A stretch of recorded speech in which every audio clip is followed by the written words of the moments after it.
Hello, welcome to Something Positive for Positive People. I'm Courtney Brain. Something Positive for Positive People is a 501c3 nonprofit organization that supports people navigating herpes stigma. And we also take those lived experiences of people who have herpes or are navigating any aspect of stigma, and we incorporate that into sexuality education in order to support STI prevention efforts. Join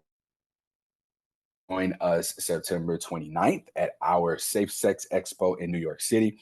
Early bird tickets are, by the time this gets posted, I think early bird tickets will be sold out. So it'll be $40 unless you are a vendor or a sponsor of some sort. Then whatever you spend is going to be, you'll get tickets with those things. So just to give y'all an idea of what the Safe Sex Expo is, the No Shame in This Game film documentary, and now board member Jolene Hernandez, we are collaborating to put together something that explores the spectrum of safety and pleasure. Like people think that you can't have safe sex because it's boring. Like if you bring up condoms or something like that, people are turned off. Or if you bring up STI status and people are like, why are you bringing that up? Ew, that's gross.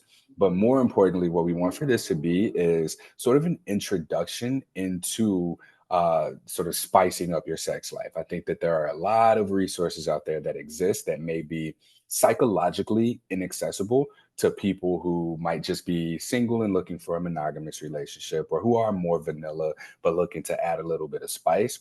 I think that there's not like much in existence that serves as sort of a gateway into that, and people find themselves like a little bit overwhelmed having to go to a play space or where there are people that are way more familiar with this aspect of sex positivity, or people that are non-monogamous and they have expectations of you, and you are new in the space. You don't want to be rude, maybe you don't want to say no, maybe you don't know what your boundaries are, what your limits are, and then you get thrown into a situation where you don't know how to handle it, and you feel, that you might be coercing yourself into some things that you really aren't comfortable with. So the intention of the Safe Sex Expo is to have this level of safety in being able to freely explore in a comfortable way. So we have introductory workshops to different ways of having and engaging in sex with a partner that may not exclusively be intercourse. We have intros to kink, understanding what that is, some of the things that you can do and introduce to a partner to spice things up, such as like choking, like spanking, or dirty talk, or engaging in the senses, and ways to just like have better sex and also have better communication with the kinds of relationships that you want to have. So this isn't something where you got to be like advanced or super involved and active in the kink space or sex positivity. You ain't got to be non-monogamous. Like all of these people are welcome, of course, but this is really something that's more for the vanilla crowd who's like looking to get their feet wet in the sex positivity or kink world. I don't even want to call it the sex positivity space, honestly. Like it's more about just spicing up the vanilla-ness or something like that. I don't know. We'll get there. We'll figure it out. We're in the process of putting all of that information together in a way that can be marketed and marketable, because right now it ain't like that. This is me talking about things this way is sort of what the marketing is for the event. So that's the next big thing we have coming up.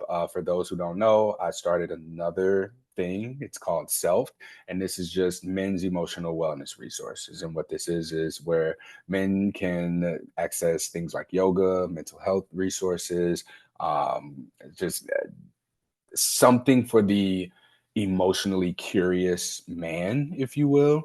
And that's just at getself.org. We had our first symposium yesterday, the Men's Emotional Wellness Symposium, and it was amazing. It was a very beautiful experience. We talked about emotional availability. We even talked about emotional ignorance, immaturity, and unavailability, as well as avoidance. We talked about Black masculinity versus masculinity. And all of this is going to be accessible and available at getself.org. So if you are more interested in the emotional wellness content for men, please head over there. Women, you can access this as well. In fact, I think that the only reason so many men showed up is because the women were like, hey, get your ass in here. So that's what's going on over here on this side of things. And we're branding our messaging with the podcast as the stigma minimization podcast. It's still something positive for positive people, but the focus, the goal of the podcast is to minimize stigma. And so, yeah, you'll see new logos and branding if you look at the social media. And we're really emphasizing that. We'll have shirts that are made, hats as well with the new stigma minimization logo.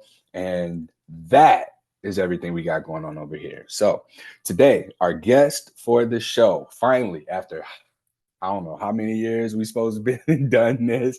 We tried to do it in person. We tried to do it um, a few times before, and life just been life. And so I want to introduce y'all to my guest, Destiny. Well, actually, I'm not going to introduce you. You're going to introduce yourself. I should have told you that before. I have everybody introduce themselves, and then we just start with how did we connect? Like, what made you reach out? How did we reach out to each other, even? So, Destiny, please introduce yourself. Hi, I'm Destiny Maria. I'm an author for STI Stigma and an educator here in New York City. I connected with you, I believe, from Coach Belize. Um, I saw a lot of the herpes community pop up on my feed when I followed her, and I was first diagnosed. So that was a while back. That was in 2017 that I first got diagnosed. Oh, you found me that long ago? That was when I first started the podcast. It was very Uh-huh. early on, 2017, like in the first quarter of the year was when I like started uploading episodes or recording episodes. Uh-huh. And then Jolene as well. We connected through her, and I think that's when we actually started speaking. And then we met in person. What was that? A year and a half ago, maybe? Yeah, A year ago. ooh, Yeah, a I year think it ago. was last August. It might have been last August. Yeah, yeah, last summer. Yeah. Yeah.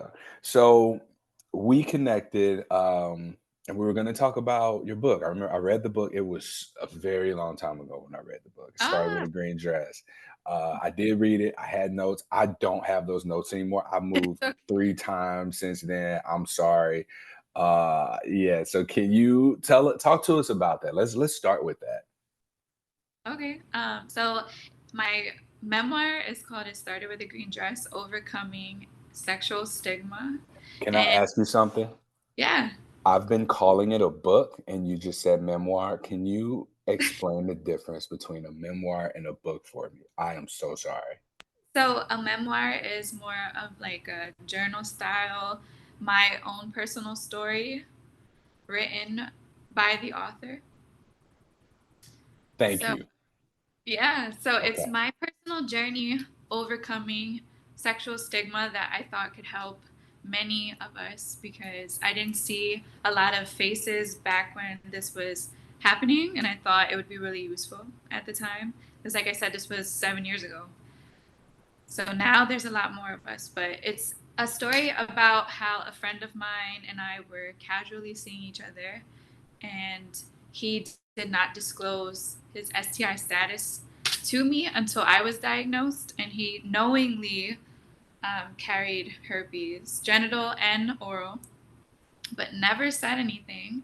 So I pursued a legal route at the time to hold him accountable after speaking to him, and he was remorseful at first and then was the complete opposite and was very gaslighting and manipulative. So I thought he needs to be held accountable. That wasn't my first notion, but after I saw like his attitude about it, I was just like, something has to be done here. What was So your first like response? Like, what did you want to happen at first after I just learning wanted to that you have a knew? conversation. Say that again. I'm sorry. I just wanted to have a conversation, which we did over the phone. It was pretty emotional. I wanted him to understand what he did was not right. Like, I wanted informative consent. I wanted to have the option and to be aware of what I was getting into beforehand. And we had been casually hooking up for like 7 months. And he never said this, even when I asked him about STI testing. Like, we had all of those conversations. We did have safe practice in the beginning. And then as we got comfortable and trust was built, that stopped. He also had removed protection at one point without my consent, so I should have probably stopped it there. But it was one of those like drunken encounters. So Man, and we talk about, so while we're on the topic of consent, right? So we have first off the consent violation of being informed about his status and not telling you. And then we have the removal of the barrier, which a lot of people don't know is sexual assault. It's called stealthing. Is that right? yes, Yeah. now I'm aware of it, but at the time I was like 21, Mhm. didn't know much about sexual health in general compared to now.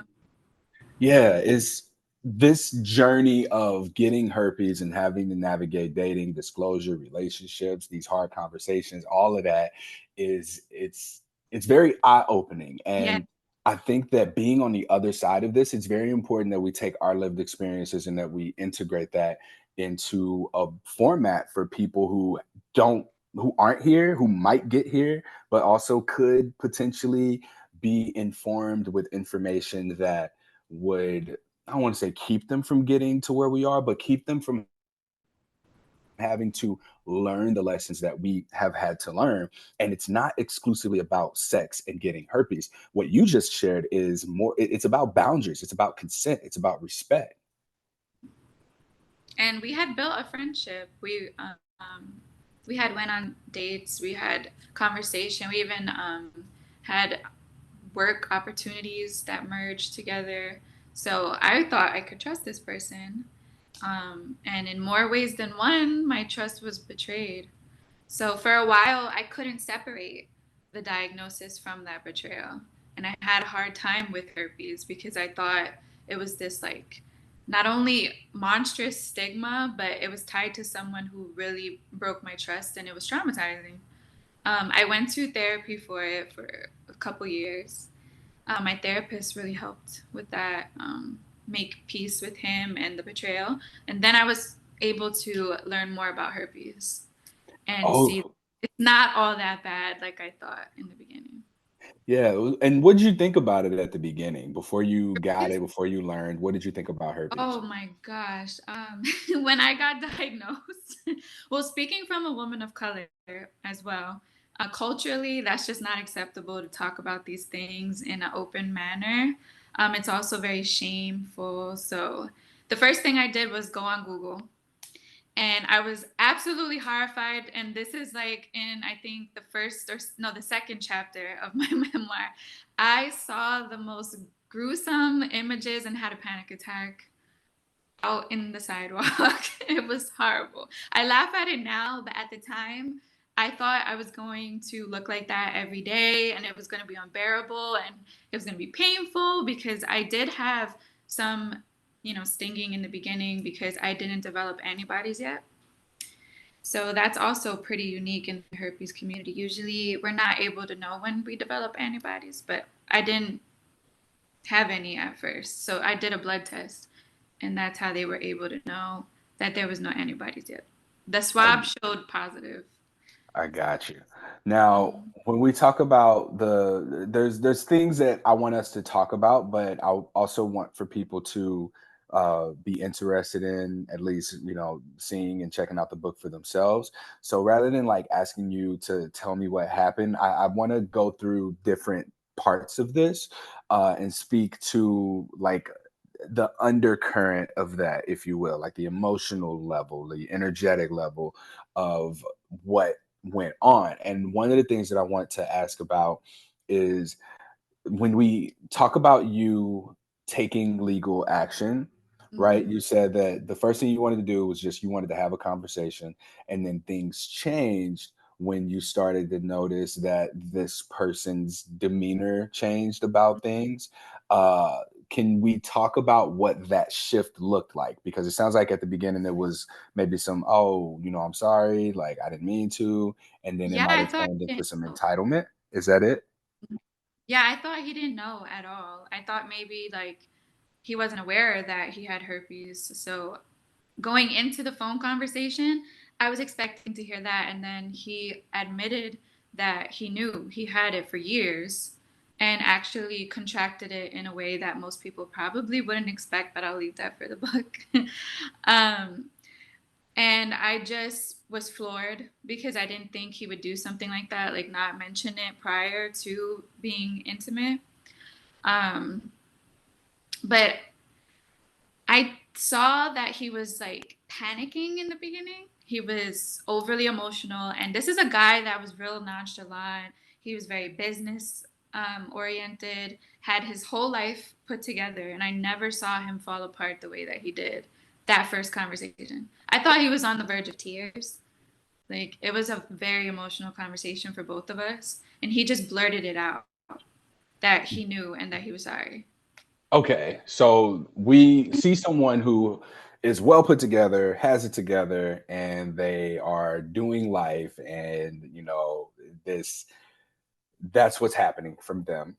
And then they hear this that you have herpes, and then like just the breakdown, like they crumble, in a way, they crumble, and all you wanted was just like to share this and then like probably figure out what to do next. And then you're met with this, and you find out that he knew the whole time. I have two questions out of this. One is, did you think, now from what you know, does his reason for not telling you mean anything? And then the second question, I guess, is like, do you know why he didn't tell you or didn't want to tell you? Yeah, I do know why. He said because we weren't in a serious relationship, and that if I was his girlfriend, then maybe he would have mentioned it, but he doesn't tell casual sex partners. And he had like an arrogant tone when he said it. So this is when I saw the shift in his demeanor. So he felt justified in that. He was like, "Oh, you don't mean shit. Like, so I'm. Why would I tell you? You ain't shit to And me." this is when my thought process changed, and I was thinking, oh, so you do this. Like, this is not a one time occurrence because he was also working for one of the biggest nightclubs in Manhattan at the time as well. So he was a very well known face and he was very successful. And I was just like, this is out of control. Like, the amount of women that must be unaware that he was just casually keeping this to himself. Has anybody reached out to you and been like, "I know who it is"? Um, the friends that knew me at the time have asked me. Oh, okay.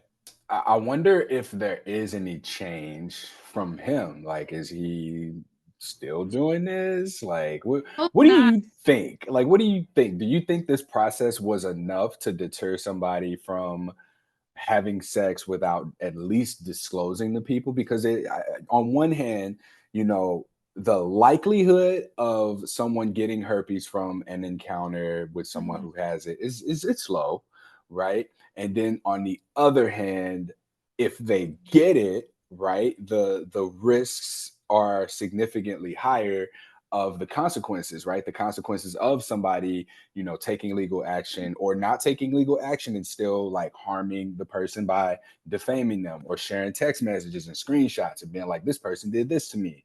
And then on the other end of that, it's like, well, if I just have sex with them casually or one time, then I don't have to worry about any of that. I don't have to worry about rejection. I don't have to worry about them telling anybody. I don't have to worry about legal action. There's all of these things that make not disclosing significantly more attractive than just disclosing.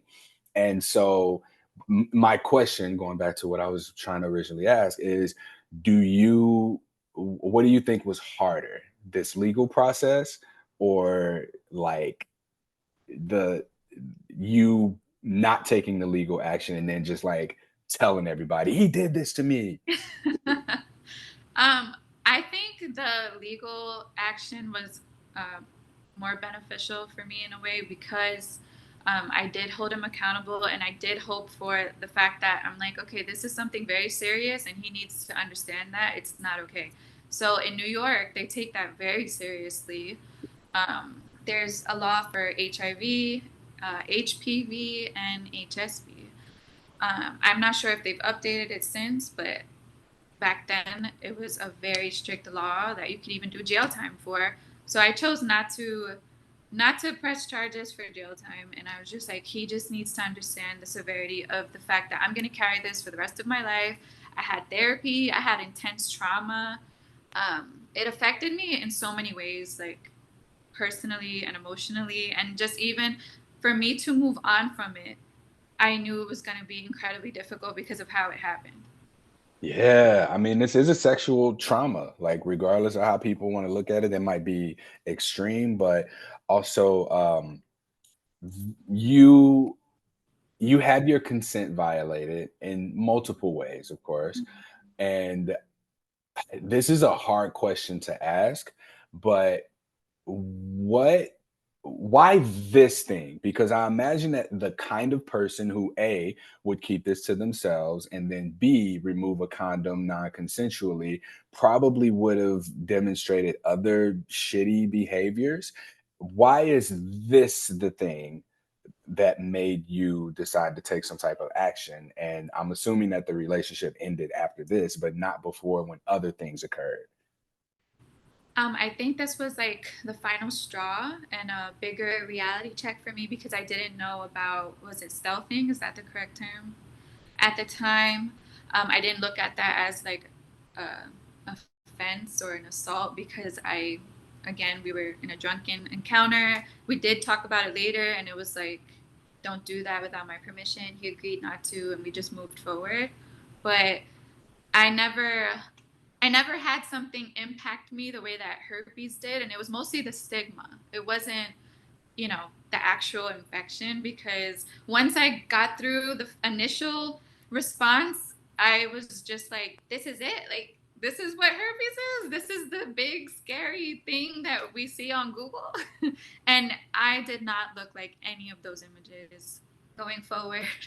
I know that it can be severe for some, but there are so many ways to manage it that I don't have it affect my day-to-day life, but I thought it would. And then I also knew that this would be an obstacle to overcome dating and moving forward. So I think that for me was why it was impactful even more because I knew, like, so when I get married, this is going to impact my husband. And when I have a child, this is going to be a conversation I have to have with my doctor.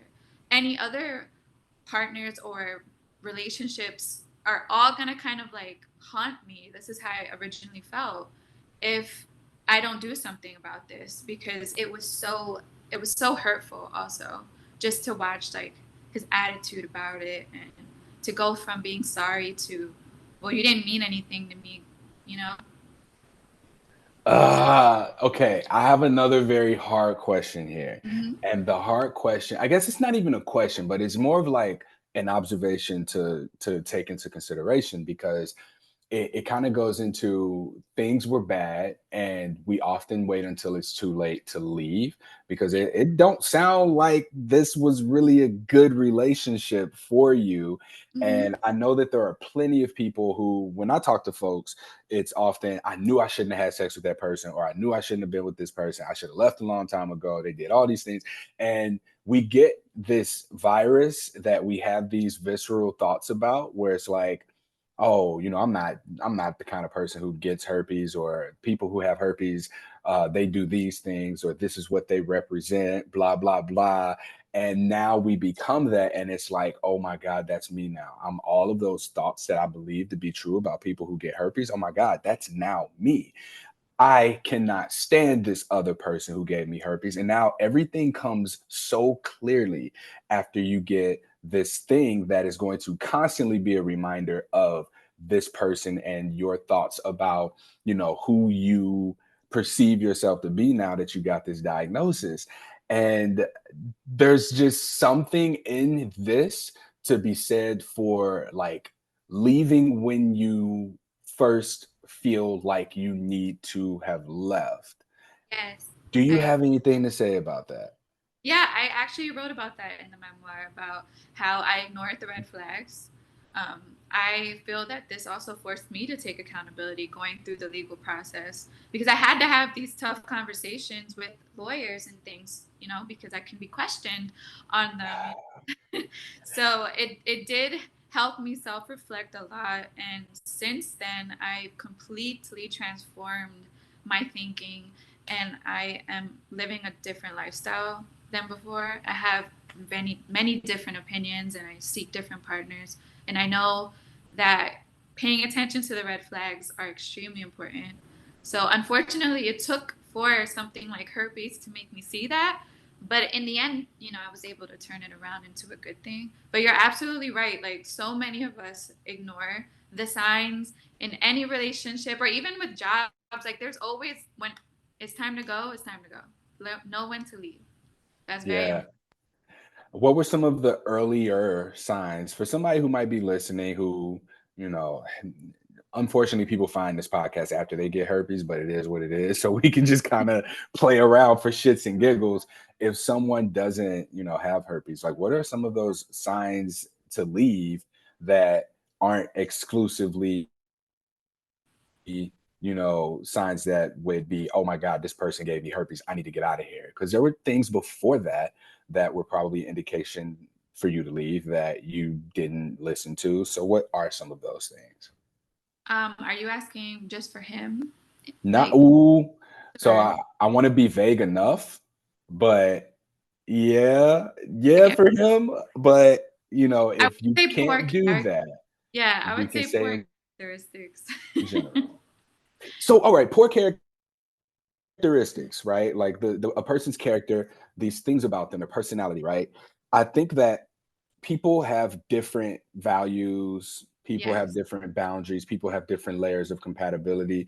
So you now, having done all of this self-reflection, you probably now know, like, hey, this probably was not somebody good for me. Mhm. So for someone who may not have done that self-reflection, I don't know how helpful it is to say these are the things that you should look out for and then get the F up out of there. So I want to ask you, from the perspective of where you are now, what would you have told young Destiny that she would have been able to hear? Because a lot of people tell y'all, like, hey, listen, you don't need to be with this person, this is the wrong person for you, but then you cling harder to it because it's Mhm. like, don't tell me what to do, or like, oh, but I love him, right? There's all these different thought processes there. So knowing what you know now, how would you have told Destiny to leave sooner if you were able to? I probably would have asked myself, what is this relationship giving you? How is it fulfilling you other than It was physical? giving you something, all right. Yeah, right. Unknowingly.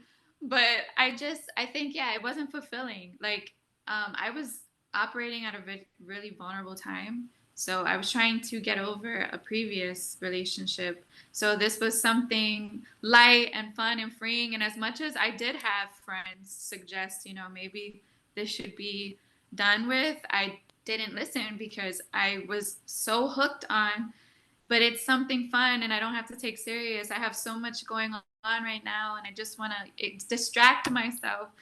So distractions are also something I would talk about with my former self. Would you consider yourself to have been emotionally unavailable? Yes, at the time, definitely. All right. So what hurt you before this relationship? Um, What I I had gotten into a serious relationship and I was in love for the first time. It didn't work out, so I wanted something casual after that. I didn't have to get my heart broken, so I thought. But this actually broke my heart more than the romantic relationship because it was not a romantic connection with the person that gave me herpes, but he broke my heart in the sense of I thought we were friends and I thought that we respected each other enough to care about each other's feelings and, you know, look out for each other in that way. Like, we even did some work together and things. So to have him completely disregard my health and things like that was just so heartbreaking for me. I was heartbroken in a different way, for sure. How do you avoid? I don't even want to say avoid that, but if this is somebody that you thought was your friend, that you have a relationship with, that you work with, that you call this person friend, and then you have sex with them, only to later, 7 months or whatever later down the line, find out that, oh, I didn't disclose to you because I didn't care about you. right? That in itself is heartbreaking. But if this is the kind of person that you were dating, this is almost like unavoidable because we think of people who get herpes as people who sleep around, who have a lot of sexual partners, who are reckless with their sexual partners. But you were, and I'm assuming here, but the way that you said you were heartbroken, I'm assuming that you were monogamous to this person. Yes. And yeah, so you were monogamous to this person that you trusted and had all this rapport with, and you still got herpes, right?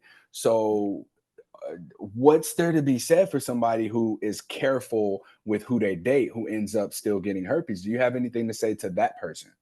I think sometimes it can be inevitable. Even virgins can contract herpes. But what you could do to maybe ease your mind a little is make sure that you can count on that person. Like I was going based off of conversations we had, and I think you need more action behind that. So if the person hasn't shown you physically that they care about you and that they are there for you, then maybe this is not the right relationship. So we Actually, have many conversations, but people can tell you anything, you know? yeah, actions speak louder than words. I mean, that's really what it comes down to. And I imagine though, but like how old were you when you were seeing this person? 22, 21, turning 20. Oh, you were very young. Yeah, there's really not much to say, but It like was a learning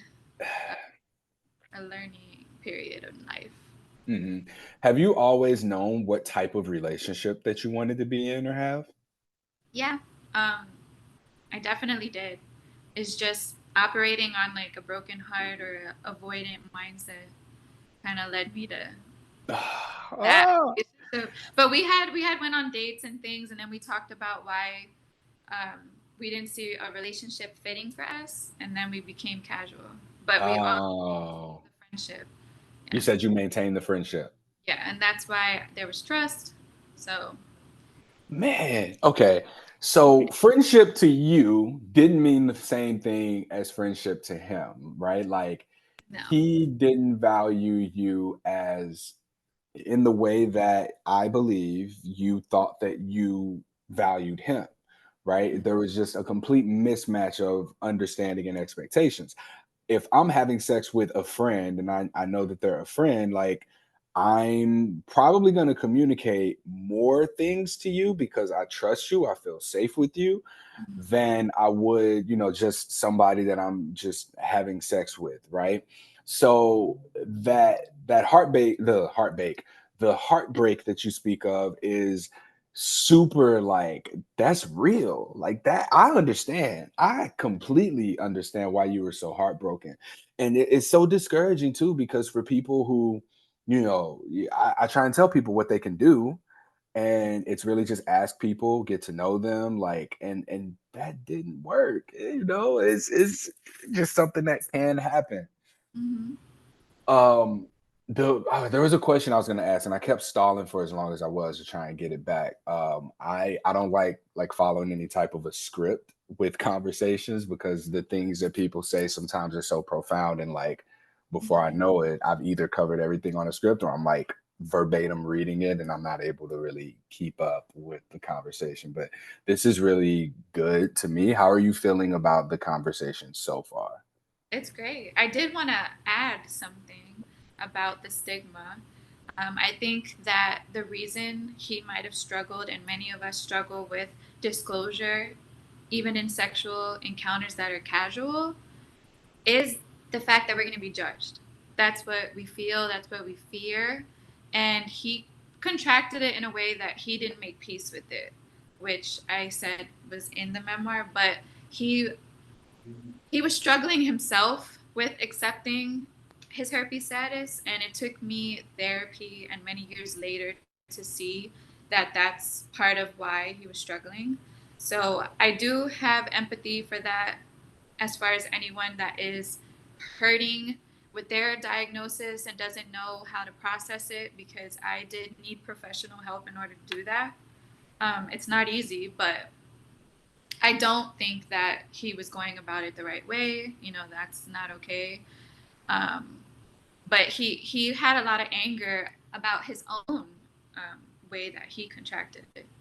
So I don't know if he's dealt with that since, but I know that he was kind of projecting It's been that. oh, it's been 7-ish years, right? Mhm. And y'all haven't talked? No, Is that part of the legal thing, like no contact? it's not, but I choose not to. Okay. Why is that? I did my own, work, my inner work, and I don't feel the need to have a conversation. And I Okay. think that the way that the legal process happened was enough. It was a Gotcha. very respectful process. hmm some people oftentimes feel a need for closure. Where do you feel like closure came from? Was it through the legal process being done? Was it through the book? Was it through the conversation that you had at first? Like, where was closure complete for you? That's a really good question. Um, I would say it was both the book and the legal process coming to an end because I felt like I had this dark cloud over me, and it took about 4 years for our case to be done with. So once I won the lawsuit, I felt at peace. Like I could move on from this dark cloud that was following me, and the book was out, and I feel free now. Like it was just a sense of being free and true to who I am, and just embracing this new version of myself because I wasn't the same version from before. Yeah, that's beautiful. And has the way that you've navigated relationships changed since the end of that relationship? If so, how? Absolutely, absolutely. I'm more empathetic, I would say. I want to hear people's opinions more. I don't judge as much. I like to have raw conversations and just be more open. I also practice informative consent. I don't hide my status or not disclose it to anyone. It's out there for the public because there's a book, and then I openly speak about it. My family knows about it, so um, it's just made me more authentic as well, and I guess more confident too in my Yeah. relationships with people. What's your ethnicity so I can speak to it correctly? Puerto Rican. All right. So, in the Puerto Rican community, this isn't really something that's talked about. I know that when you and I got into the advocacy space, Belize might have been the only other Black woman at the time. There were more to follow, but they've come and gone. Belize is the only one that I see who's still around from that time. Mm-hmm. Uh, this isn't really something that's talked about in Black and brown communities. So I wonder what type of feedback or criticism or even support you got in becoming open about having herpes, and not only being open about it like on social media, but you wrote a memoir. Yeah. So I'm open about it everywhere, even at work. Like I've had colleagues come talk to me. My family was very surprised, but again, I've become someone they can come to. I've had many of them ask me questions, and I've basically normalized it, like the conversations. Like it's okay to talk about this. Somebody fighting in the hallway. This Oh, is weird. Not like a fist fight. Is I live arguing. in a I live in a very Spanish speaking apartment complex. I'm hearing. Oh, okay. They're all right. It's good. I think they just talk aggressive. Sometimes we're real passionate. Yeah, because so like I'm hearing it and it sounds like yelling, but they're having a very peaceful conversation. Like it's no, no, no. I hope you do. Like I really do hope that like they mean well. It's well wishes for each other. All Passion. right. Yeah, that's what it is. So this is like a deep thing, kind of going back to your intentionality with dating having shifted, being 21, 22, navigating that heartbreak that you experienced before this relationship, and the trying to get over the previous relationship or navigating a heartbreak, not dealing with that kind of left you in this like vulnerable space, but also it kind of activated this avoidance. And one of the things I want to speak to here is like this deep concept. I've read this book called Drifting with the Devil, and or I'm sorry, Outwitting the Devil. And one of the things that the devil in there, like to give you a short overview, the devil identifies himself as one half of everything, the negative half. And he says that his favorite place to dwell is in the human mind, where a person has no sense of definitive purpose. So, being someone who's avoidant and just like navigating the world at that point of wanting to have fun, I imagine there was partying, drinking. You said that there were drunk nights, right?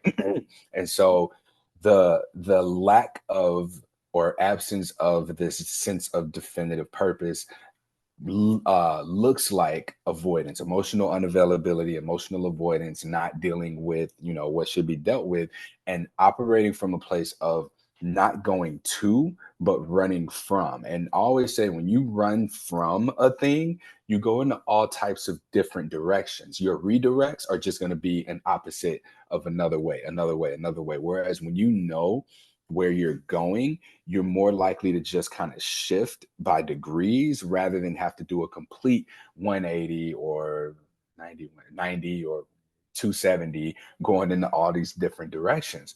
And so my purpose of bringing that up is really just to encourage people to establish a sense of intentionality with, what it is that you want. If it's a dating situation, a relationship, like know and deal with whatever it is that needs to be dealt with rather than thinking, oh, the fastest way to get over somebody is to get on top of somebody else or up under somebody else, right? That don't work.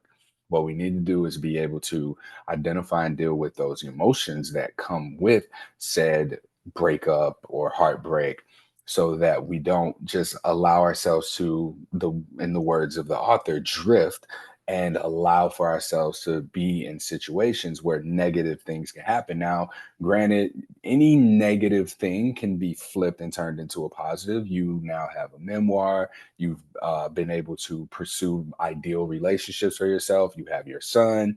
And we can also talk a little bit about that process as well, like dating and having become a parent and that identity shift too. But I really want to just drive home the point of the importance of knowing where you're going rather than avoiding where you've been as you move forward with things, because I think that there's a lot of healing that can happen when you've done enough reflection and be like, all right, this is what I'm doing, where I'm going. Because if a person gave you herpes along the pathway of what you were doing, right, then that would have been a completely different reaction. It might have not even been an issue at all.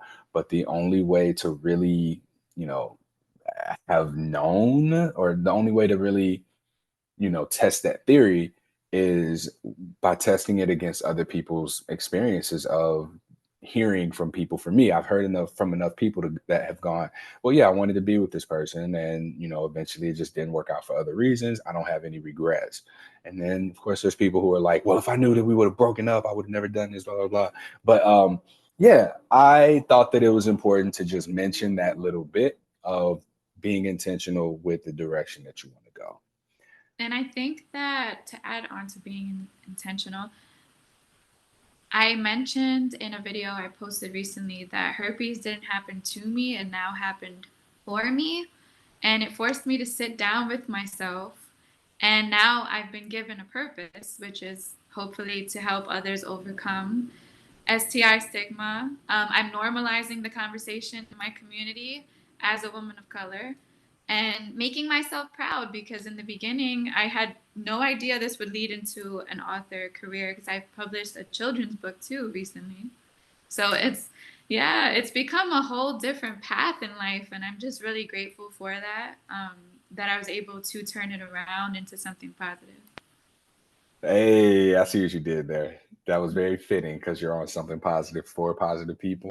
Uh, but yeah, that's a beautiful thing about this too. Is like any negative situation, we can take what we can learn from it. That's another thing they talk about in the book is failure, right? Like you have these failures that come with these skills that develop, and you're able to implement into success. And yeah, like I didn't see myself talking to people about herpes as a career or educating health professionals or acting like a patient or advocating for sexual health and STI prevention. I didn't see myself doing none of that. I just wanted to make commercials. I wanted to make a lot of money. I wanted to make commercials. And I mean, I guess I have the opportunity to make commercials, but like if you told me that this was gonna be how it was, like I'd have laughed in your face. But Look at that. That's beautiful. thank you, thank you. But yeah, here we are, right? Like I've found that like in trying to tell people, hey, herpes isn't your identity, don't make this your identity, I found myself making herpes my identity. It's just not in the same way that they have, but it comes around full circle, right? There's this whole organization, this platform, the podcast, the events, the work that I've been doing. And I was trying to, somebody was telling me, hey, Courtney, we should do an event together. It's one of my board members and she wanted to do something with dating or mindfulness. And I'm trying to like force something positive for positive people into that. And she said to me, she's like, Courtney, like people would come and like do things with you, not, something positive. And I really stuck with me and it kind of froze me up because I realized just how much of my identity was in fact tied to my herpes diagnosis, even if it doesn't look like it does for other people. It's now my career. It's now how I'm known. If I'm like stopped in the street for any reason, somebody's like, oh, I listen to your podcast. Thanks for what you do. And I've established an identity around that. And so, um, part of the work in detaching my identity from this is looking at all of the things that are Courtney versus something positive for positive people. And I encourage people to look at the things that are insert your name and detach them from your herpes diagnosis. I think that there's a lot of value to be found there. And wherever there's intersections or overlaps, then maybe you too can take some of what you've learned or what you're finding out and you can integrate that into your passion, into your sense of purpose, your career, or even just your social relationship dynamics. Like start talking to people. Like, hey, do you talk to people about sex? Like, do you know like you don't always have to wear a condom in order to protect yourself from STIs? Like if you get tested with a partner and you talk about these things, or you don't need to just get tested when you have symptoms, right? There's so much that we've learned on our journeys that I hope that we're able to communicate across all these platforms to people through our experiences so that they can feel supported in navigating their own experiences.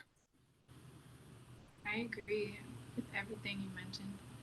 And I love that both of us have been able to find new identities outside of our herpes diagnosis. And even if you decide not to go public with your diagnosis or become an advocate, you can still sit with yourself and figure out where your passions lie, or like you said, get into sexual conversations, sexual health, and just learn more about yourself. You can take better care of yourself as well, because we all probably have adjusted our lifestyles since having herpes. Like Yeah. we take much better care of ourselves from what I see. Hmm. So it can lead in a lot of positive directions. Definitely. You are a mom. Yeah. Yay. New mom. How has that process been from pregnancy to parenting for you? It has been another huge transition, where I would say this is another new version of me. It's like a total different person from the 21-year-old, 22-year-old we just talked about. Like I'm unrecognizable in that way. Um, I have grown so much more patience over the years and just more, I would say, purpose. And I'm not as naive either. I've gained so much knowledge, but you can have a healthy and safe pregnancy being herpes positive. There are many different ways you can manage that, either through Valtrex or at the end of the pregnancy, or you can take supplements if you decide that you feel more comfortable with that route. And I had a C-section, but you can also have a successful vaginal delivery. What is there a reason that you chose to have a C-section? if you are comfortable sharing? It was just because I wouldn't dilate past 5 centimeters. So after 24 hours, we just decided, you know what, it might need to be a C-section. So wait, It like, it was a failed induction.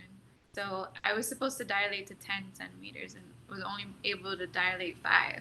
And the hours were going by 24 hours plus. So my doctor was just like, I don't see this, going any further. okay. So there And weren't any complications that were herpes no, related. no Woo! complication. Okay, okay. All right, Yeah, cool. he was healthy. Good. Everything was okay. I just didn't dilate for it. And I also had like a dip in my pelvis that he wasn't dipping through. So it Okay. took us a while to discover that as well. Okay. All right. And then I guess the relationship of the father of the child, this was one that you had to probably tell him, hey, I got this book out, I got herpes. Like, what was that disclosure like? And then what was it like sharing, like, not only do I have herpes, but I'm also open about it? Yeah, so we had dated in the past and we decided to give things another go years later.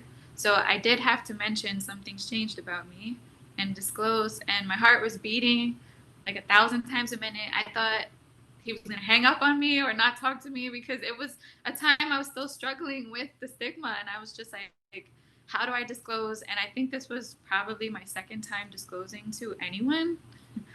So it takes practice, you know. But when I told him, he was very accepting. He just asked me some questions about it.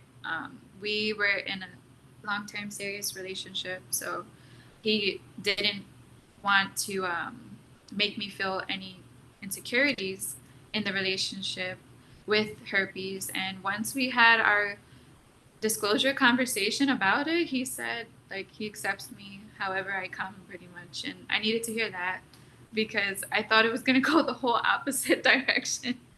But throughout the relationship and throughout my pregnancy, herpes was not really an issue. We didn't really focus on it in our relationship, which was great.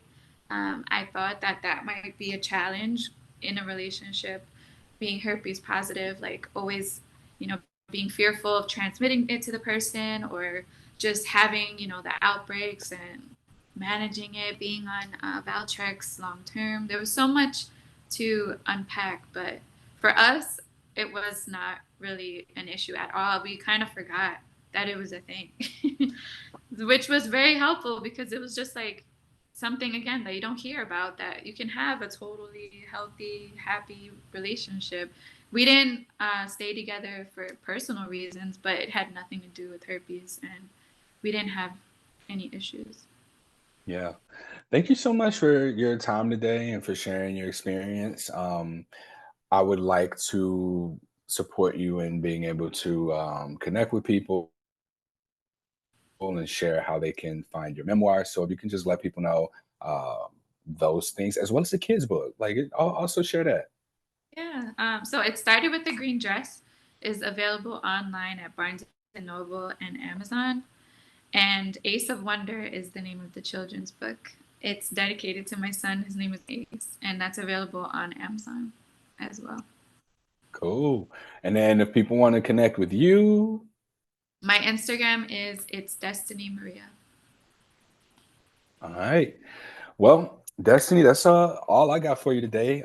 This is a great conversation. I appreciate you making the time. I know that you are super busy, and thanks for being flexible with me today, especially because I had that call right before that turned into something completely unexpected. Y'all, listen, if y'all schedule a one on one support call with me, please don't wait until it's time for me to get off the phone before you drop some heavy stuff on me. All right. Like I ask people to fill in forms to tell me about what they want to talk about. And I understand that after you feel safe and after certain questions may be asked, you may think about a thing that is actually a much bigger deal. But I don't want to be a dick to people. So I'm probably gonna continue to talk to you and just like be a dick some way somehow to somebody else because of not being a dick to you by being late or having to push that back. So Yeah, y'all, 30 minutes, it's the support call is 30 minutes. And then if we need more, we talk about what that looks like. But I want to set that expectation. I got to do better about setting that expectation. So, all right, y'all, that concludes this episode of Something Positive for Positive People. Please like, rate, review, share, subscribe to this. Were you about to say something, Destiny? Yes, thank you for having me. Oh, yeah. Thank you. Thank you for being here. Um, Yeah, go to spfpp.org, y'all. And if you see some events that are coming up that you're curious about, hit us up, join those. And then we've got the Letting Go of Yoga or Letting Go of Herpes Yoga series on the website. There will be some upcoming workshops that people can participate in. These will be virtual to just give us the opportunity to connect in a way that's useful and also have like some sense of shared community as well. I'm putting those things together after I just finish out a couple of priorities that I have for something positive, starting Self, the men's emotional wellness organization. And then I'm working on my own thing. Like I'm in yoga therapy school now. I identify myself as an unconventional yoga practitioner with an emphasis in emotional wellness.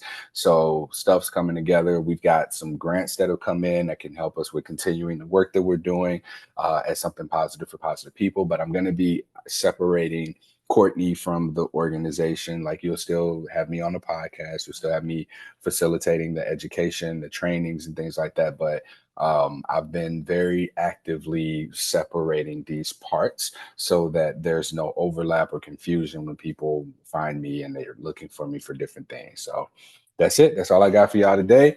And yeah, till next time.